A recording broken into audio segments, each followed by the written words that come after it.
live coverage of Expo North as it happens. This is Expo North Live. And now let's take a look at the BAFTA-winning film Hula, which premieres tomorrow night.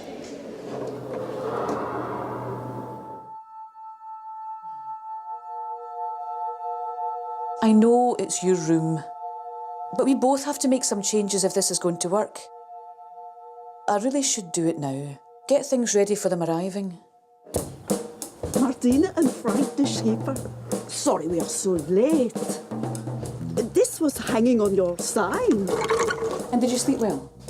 Oh, I did. Thank you. Eventually.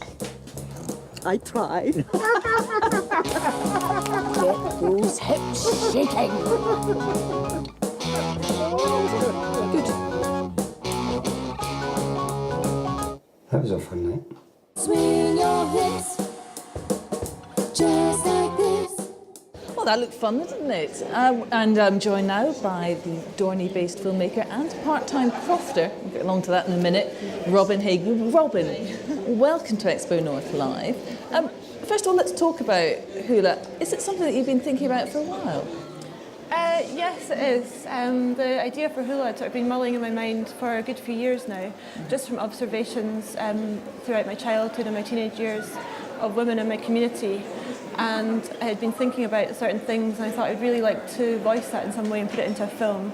So when I did my Masters at Screen Academy Scotland, that was the perfect platform to start developing it.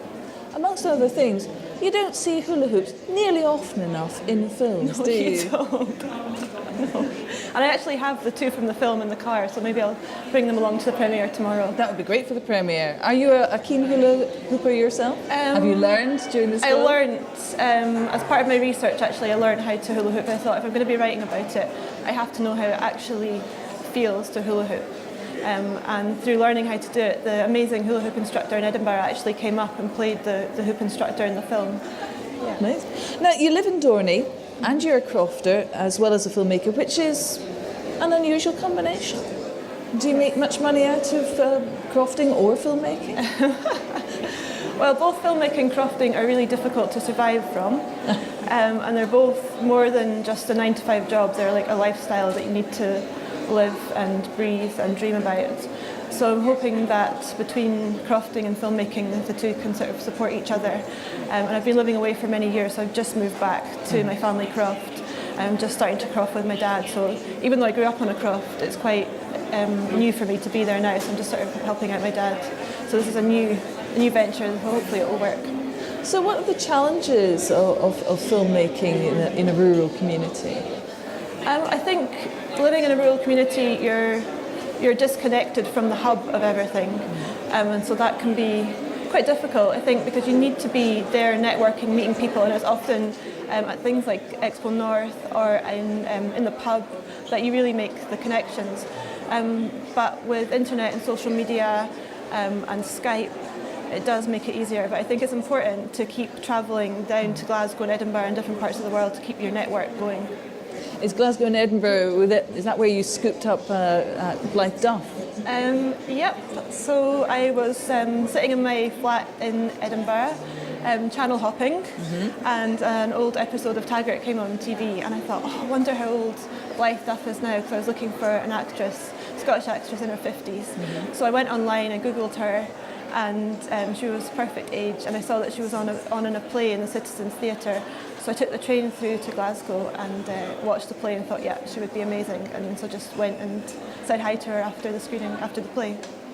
I mean, it's a shame that we even have to say this, but you don't see many women of middle age taking a lead role in a movie nowadays. Or I think you have to go back to the age of the 30s when when we were valued in a different way. I mean, is that something you'd like to see change?